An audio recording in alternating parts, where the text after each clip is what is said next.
Olá, pessoal! Bom, aula de hoje eu quero falar sobre o curioso caso de um país que já esteve entre os 10 mais ricos do mundo e depois de tantas crises, tantos tropeços, deixou de ser um país desenvolvido e recuou, voltou a ser um país em desenvolvimento e um país em desenvolvimento que vai muito mal. Esse país está na final da Copa do Mundo, a Argentina. Bom, mas antes da gente começar, lembrem-se, sigam o canal, dê like nesse vídeo, ative o sininho para você receber notificação de vídeo novo e o mais importante, continuem compartilhando com seus amigos.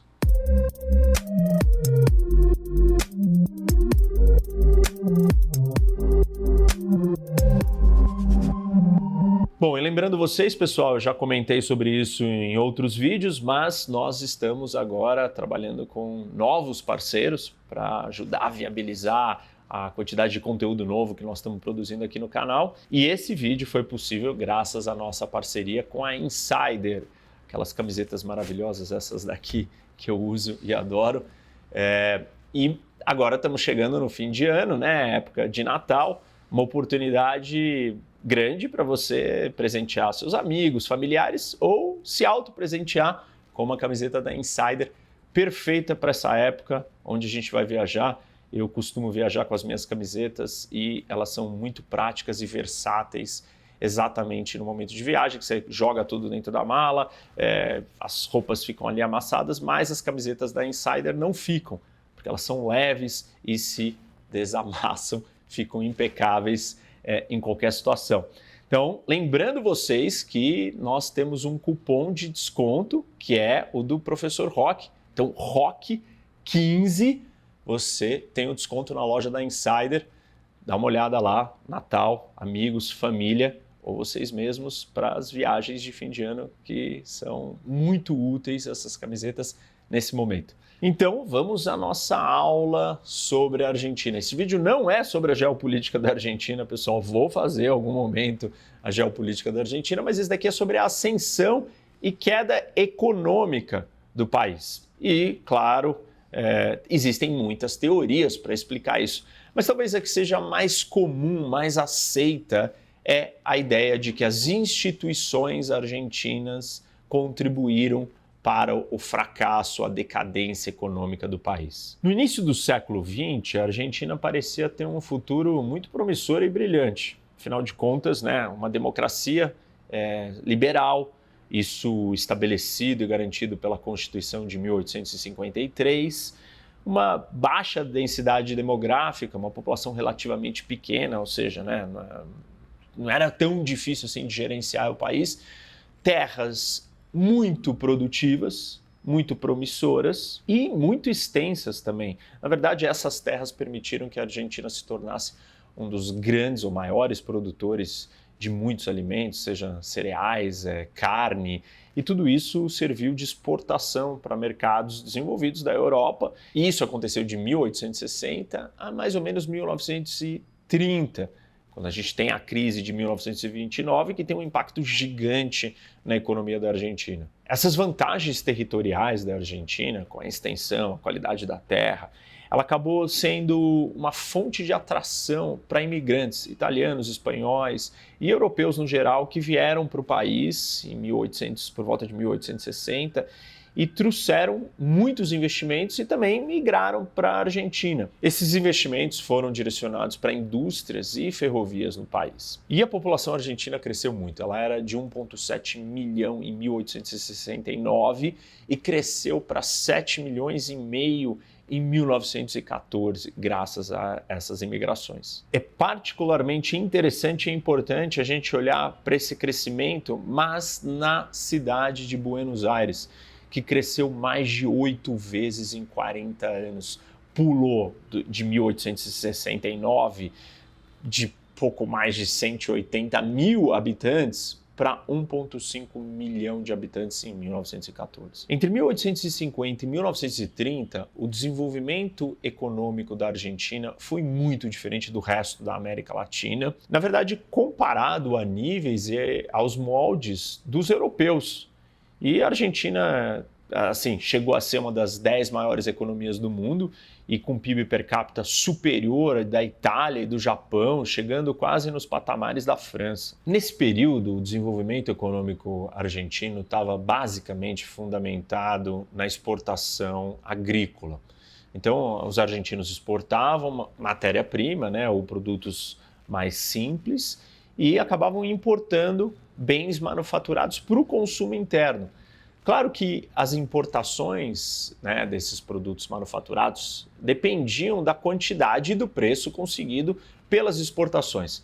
Mas as exportações iam muito bem, as qualidades geográficas do país, de clima e terra, que eu comentei há pouco, ajudavam demais. Então a Argentina era um grande exportador de grãos e carnes também. Porém, esse período ele sofre o primeiro abalo que vai afetar a economia argentina, e esse abalo vem de uma situação econômica no mundo, né? A Grande Depressão nos Estados Unidos de 29, como eu comentei há pouco com vocês, afetou as exportações argentinas e, obviamente, que a economia argentina também. Pra vocês terem uma ideia, o PIB argentino de 1929 a 1932 caiu um pouco mais de 13%, sendo uma queda de 17% só no setor industrial e mais de 8% no setor agrícola. Um segundo fator que contribuiu ou impulsionou o declínio econômico argentino foram crises políticas internas.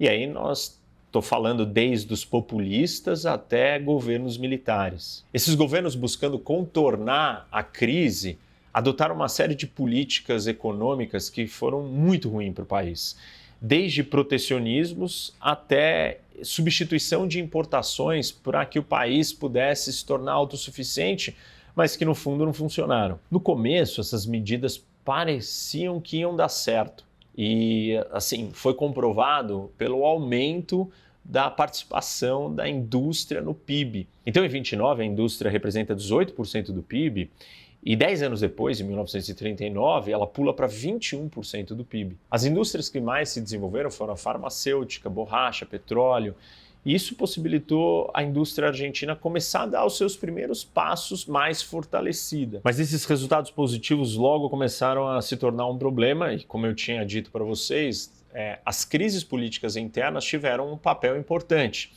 E a crise, ou talvez a maior representação desses modelos ou desses problemas políticos internos se dá com o governo de Juan Perón, militar e estadista que foi eleito em 46, 51 e 73. Perón ele trouxe um discurso e uma prática nacionalista e ele é um dos pais do populismo na Argentina e na América Latina também.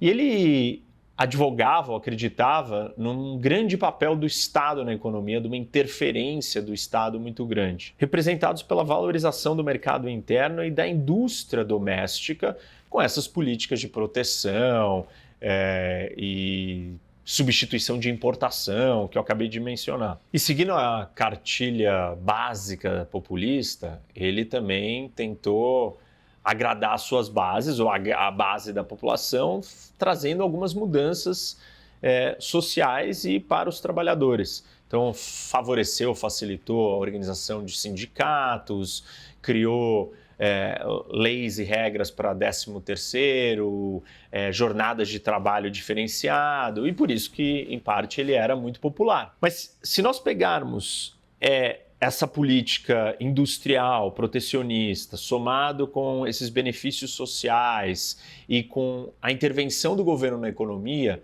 esse cenário acabou criando muita inflação.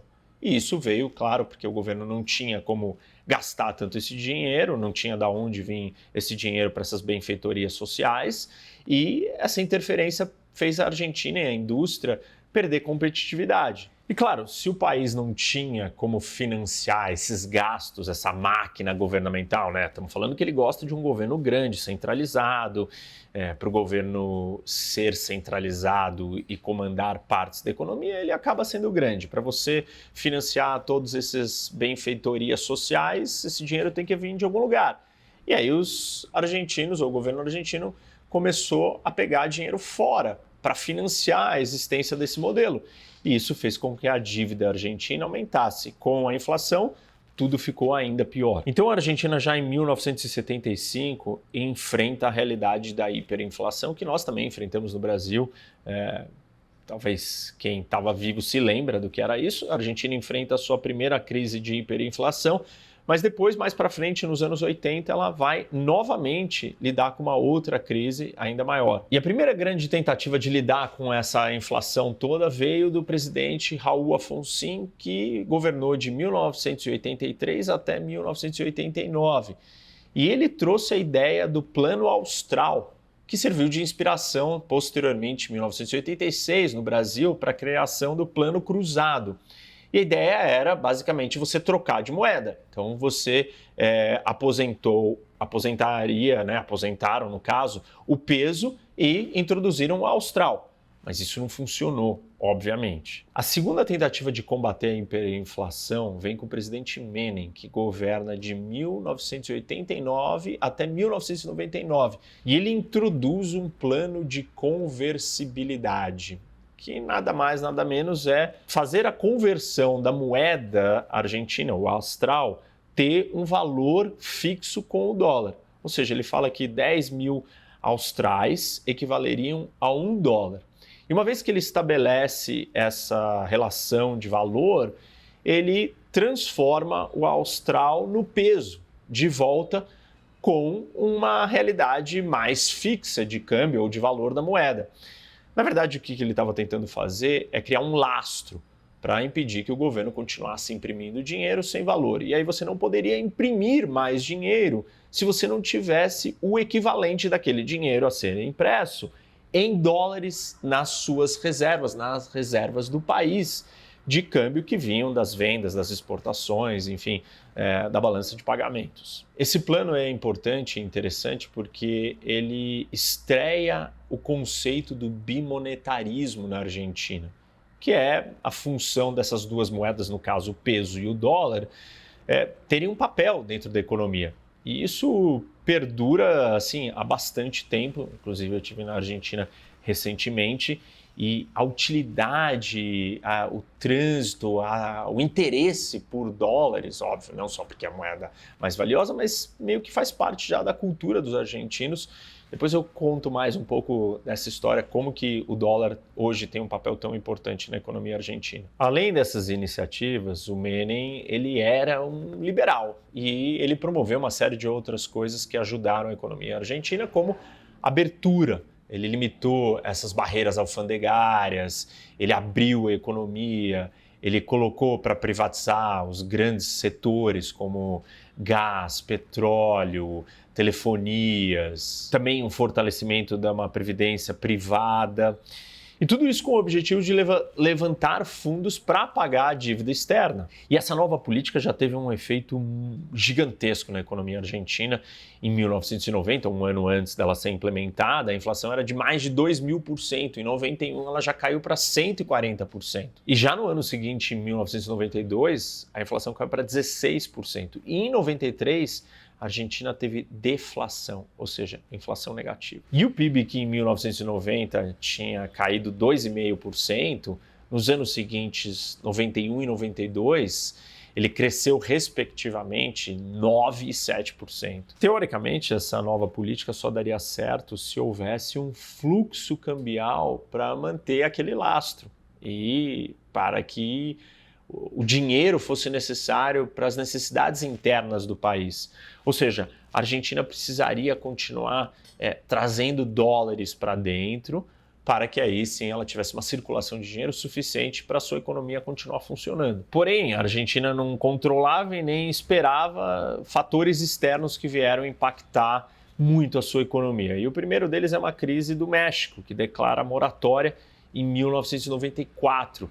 Isso tem um efeito enorme na Argentina. Depois nós vamos ter outras crises sequenciais, como 1998, 99 e 2001. Em 98 é a crise da moeda russa, em 99 é a do Brasil, em 2001 é o ataque de 11 de setembro. A soma de todas essas crises foi gerando muita instabilidade e retração na economia do mundo e desconfiança ou indisposição para investir em mercados emergentes como o da Argentina. E aí a Argentina se vê colocada de novo no mesmo ciclo, dentro da mesma armadilha, que era uma dependência externa muito grande, sem o desenvolvimento do seu mercado interno, sem uma autossuficiência.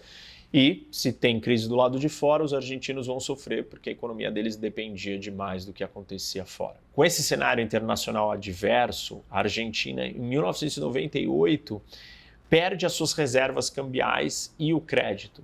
E aí ela entra num ciclo de complicação econômica. Você tem um alto desemprego e com isso os gastos sociais aumentam. O governo vai ter que gastar mais no social, ele não tem esse dinheiro, ele começa a se endividar tudo de novo.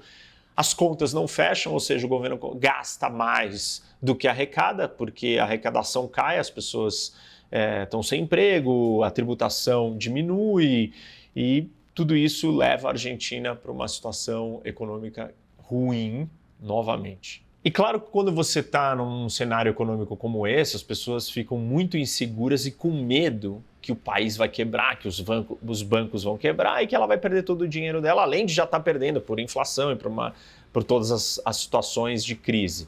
Então as pessoas querem sacar o seu dinheiro e o presidente na época, o Fernando de la Rúa, e o seu ministro da Economia, o Cavallo, em 2001, decide congelar as contas para que as pessoas não possam sacar o seu dinheiro, inicialmente por 90 dias, e as pessoas só podiam sacar 250 pesos. O resultado dessa medida foi que 70 bilhões de dólares ficaram congelados nos bancos. Obviamente que a população ficou revoltada, saiu às ruas, protestou, entrou com muitas ações na justiça para acessar o seu dinheiro, e o presidente não aguentou, renunciou, caiu, e a Argentina teve 5 presidentes na sequência dele em 11 dias. No final de 2001, a dívida externa, pública e privada da Argentina explodiu. Em 1991, era de 4 bilhões e meio de dólares. E em 2001, pulou para 100 bilhões de dólares. E claro que a Argentina não tinha como pagar isso, e no final do ano, nas vésperas do Natal, em 2001, o governo argentino declara uma moratória ao pagamento da sua dívida. Nos anos seguintes, o governo cortou os gastos públicos e aumentou os impostos para sustentar e manter a conversabilidade da moeda. Mas isso não funcionou, o emprego, a arrecadação, nada deu certo, caiu. E a Argentina entrou numa crise séria e em 2002 eles abandonaram a conversibilidade. Em 2003, Néstor Kirchner foi eleito presidente da Argentina e a primeira medida dele é acabar com a conversibilidade. Ele pesifica o sistema monetário, que é o oposto da dolarização, e devolve para o Banco Central a possibilidade e as rédeas de uma política monetária. O que ele também faz em 2005, ele vai renegociar as dívidas, para trazer credibilidade para a Argentina de novo, com o mercado financeiro internacional, e ele vai negociar com os credores e ele oferece o pagamento da dívida com desconto de até 70%. Fala assim, olha, eu só vou pagar 30% do que eu devo para você e eu vou pagar isso em 30 anos. E, surpreendentemente, claro, depois de tantas crises e tantos problemas, os credores falaram, nunca vou ver nenhum dinheiro. 92% dos credores, um pouco mais de 92% dos credores, aceitam essa proposta. Depois do Néstor, que fica de 2003 a 2007, ele elege a sua mulher, a Cristina, que fica de 2007 a 2015. O kirchnerismo, que é esse modelo de governo dos dois, ele, na verdade, é uma releitura do peronismo. É um governo baseado no populismo, no clientelismo, no patrimonialismo, com um governo central forte, com proteção, com estatais e também com vários programas sociais, um deles que é uma cópia do Bolsa Família, e esses programas sociais garantiram a vitória e a manutenção do poder pelos Kirchners por 12 anos na Argentina. Nós conhecemos esse tipo de populismo aqui no Brasil também, e isso se repetiu na Argentina, isso deu esse espaço político para os Kirchners. Se nós olharmos então para trás, tudo que eu falei até agora, analisando todos esses governos e essa história aí resumida da economia argentina, nós podemos identificar duas grandes tendências, né? E uma está conectada com a outra. A primeira delas é o déficit fiscal, que é gastar mais do que o governo tem com medidas populistas, e óbvio que isso vai gerar inflação e as pessoas vão perder o poder de compra, vão perder emprego e, enfim, todas as consequências que a gente conhece aqui no Brasil muito bem. Então a Argentina é vítima desse padrão econômico. Isso, claro, não aconteceria se você não tivesse medidas ou grupos políticos com a ideologia populista. E na Argentina nós temos dois exemplos muito claros, que é o peronismo e o kirchnerismo, que eu comentei aqui com vocês. Esses gastos sociais desenfreados, não que eles sejam ruins ou não necessários, mas se você não tiver como pagar, ele vai se tornar um problema. E claro que essa deficiência fiscal, né, você gastar mais do que você arrecada, gera mais inflação e no final das contas a inflação que destrói e traz muito mais pobreza para a população, para as pessoas na Argentina, e isso se torna um ciclo destrutivo. E a ideia inicial do gasto social, que era para ajudar, ela é parte de um problema muito maior e que vai trazer muito mais pobreza e muito mais crises econômicas. Então, esse ciclo se repete na Argentina incansavelmente. E o problema da inflação e do déficit fiscal vai destruindo a economia argentina. E hoje, em 2022, a história não é diferente. Primeiro que nós temos um governo kirchnerista, ou seja, com a mesma ideologia, com os mesmos cálculos e com os mesmos métodos populistas, que significa gastar mais com o social, inchar o Estado, não enxugar, continuar tendo déficits. E a questão da moeda, eu tive na Argentina recentemente e eu pude ver isso na prática. Você tem o câmbio oficial, né? E aí com 150 pesos você compra $1, ou com $1 você compra 150 pesos no oficial. Só que os estabelecimentos comerciais, e aí, assim, um restaurante, um hotel, as pessoas querem dólares, porque elas já não confiam mais na moeda local, elas estão assistindo cenas repetidas do mesmo filme de decadência da moeda, da economia, de hiperinflação, perder o valor do seu dinheiro. Então todo mundo está tentando obter dólares. Não pelo meio oficial, porque o dólar não vale tanto. E as pessoas, então, te incentivam. Você fala assim, se eu pagar com dólar? Aí eles falam, tá bom, aí vale mais, é 280. Aí de um dia para o outro, aí você vai num outro lugar e fala assim, não, eu te dou 310 pesos se você me der $1. Então, existe uma dolarização informal da economia e isso é um produto da desconfiança da moeda e do medo das consequências de todos esses ciclos repetidos que eu contei um pouco aqui para vocês. Às vezes aparece um ou outro líder argentino que tenta quebrar esse padrão e esse ciclo. O Macri foi um deles, que ficou 2 anos tentando extinguir esse modelo populista, não conseguiu, extremamente impopular, porque quando você chega nessa situação econômica, o remédio vai ser ainda mais dolorido e é muito difícil você disputar essa prescrição, essa solução com discursos retóricos e vazios que falam que, olha, a população está sofrendo, vai sofrer mais ainda, venham comigo que eu tenho a solução, eu vou tirar todos vocês da pobreza, o que vocês precisam, na verdade, de mais ajuda do governo. Só que claro que nem todo mundo tem o entendimento que essa ajuda do governo é que causou o problema em primeiro lugar, e então Macri não foi bem sucedido e acabou perdendo a eleição e não conseguiu implementar as mudanças. A Argentina não saiu do buraco também quando ele estava administrando o país. Acho que vale uma última reflexão aqui para nós prestarmos atenção nos nossos hermanos, porque estamos perto, vizinhos, parecidos e também sofremos do mesmo problema. O populismo também assola o Brasil e a gente também vive nesses ciclos aprisionado a esses altos e baixos com menos intensidade. Ouvi de um argentino algo talvez interessante, vocês no Brasil pelo menos sobem, descem, o que não é bom, porque a gente acaba não saindo do lugar, enquanto nós aqui na Argentina só estamos em queda há muito tempo. Realmente, mas se o Brasil não prestar atenção, se nós não olharmos e aprendermos com a lição dos argentinos, ou com o que está acontecendo na Argentina, talvez nós vamos ficar aprisionados nesses ciclos de decadência e declínio. Então, que sirva de lição também para nós. Bom, espero que vocês tenham gostado. Não se esqueçam de usar o cupom de desconto de vocês, do Professor Rock 15, o Rock 15, na Insider, para as camisetas, né, confortáveis, leves e versáteis para o fim de ano, Natal, uma data importante para isso. E não esqueçam também de dar like nesse vídeo, seguir o canal, ativar o sininho para receber a notificação e o mais importante de tudo, compartilhar com seus amigos para debater com o Professor Rock. Até mais.